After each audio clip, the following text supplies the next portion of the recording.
I went to Warri to preach. We came back to Bayelsa with my driver. I was to preach in Bayelsa that evening. Okay. And I was to preach the next day. True story. We got to Bayelsa. The church I went to preach in, the moment we got to the hotel, my spirit was not in it.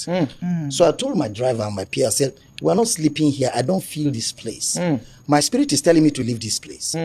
He said, no, but you promised them 2 days. I said, I did, but I will apologize because my spirit is telling me to leave Bayelsa today. So the hotel, to even sleep in the hotel, I was not comfortable.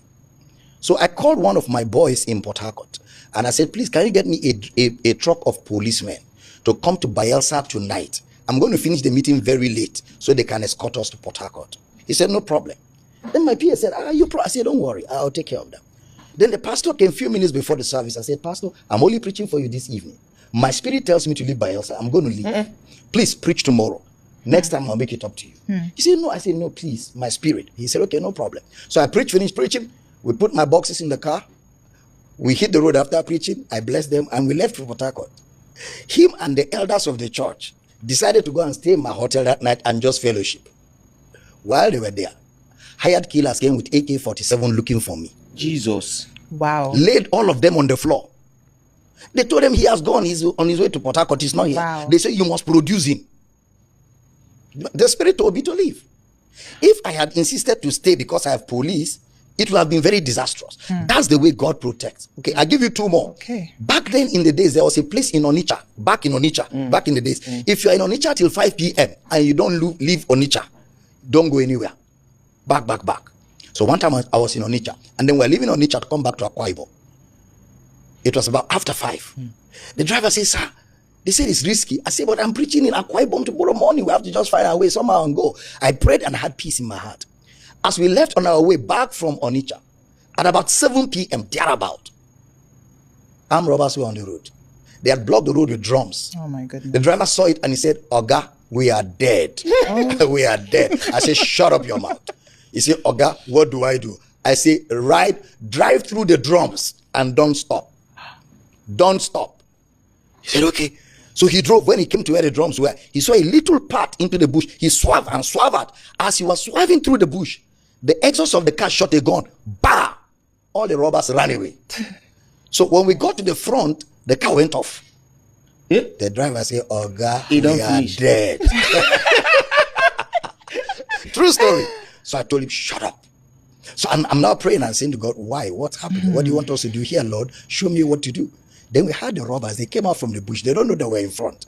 And they say, man, those guys, the kind of guns they are carrying are sophisticated. We didn't even have a knife. Their guns are sophisticated. Wow. And they are confessing and talking to themselves. We're hearing them. So after a while, when we have had all their confession, and I told the driver, try to start the car. So he did kick. Then the robber said, are you people still there?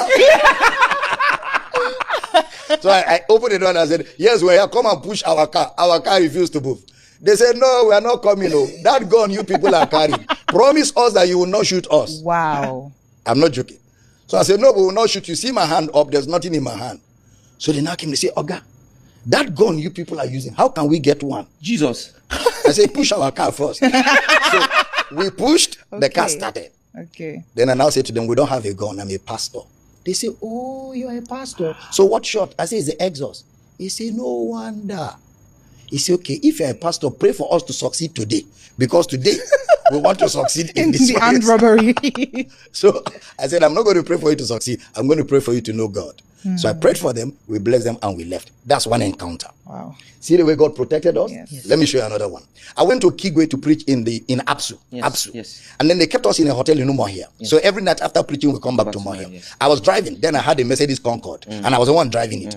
So we came out that night after preaching. And that Okigwe road, armed robbers had blocked the whole road, the two lanes, this side and that side. So when I saw them, I said to God, what do I do here? The Spirit of God told me, reverse and escape. Straight. But that spirit is a nice one. So I pressed the brakes. I reversed. As we turned, they jumped in their 504 to pursue this Concorde. That's how we took off. They never saw us. Went back to the school. They gave us a place in the hostel. We slept that night. The next day, we now went to the hotel, got ready and came back for the meeting. So God protects by giving you direction. Right. He protects by giving you instruction. But you will not, because God is going to give you direction and instruction, just stay there.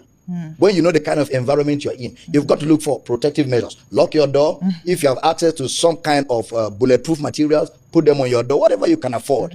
But God will always see to it that whatever level you are, he gives you direction. He speaks to you if you will listen. And another thing is, you have to be able to know the voice of God, to know what in that situation when you are, when God is telling you and what he's telling you to do. And that's why that relationship with God is critical. Because once you start relating with God and you start studying his word, you start becoming familiar with his voice, then it's easy to identify which voice he's speaking. Because sometimes you can hear three voices. One will tell you go, one will tell you stay, one will tell you sit down.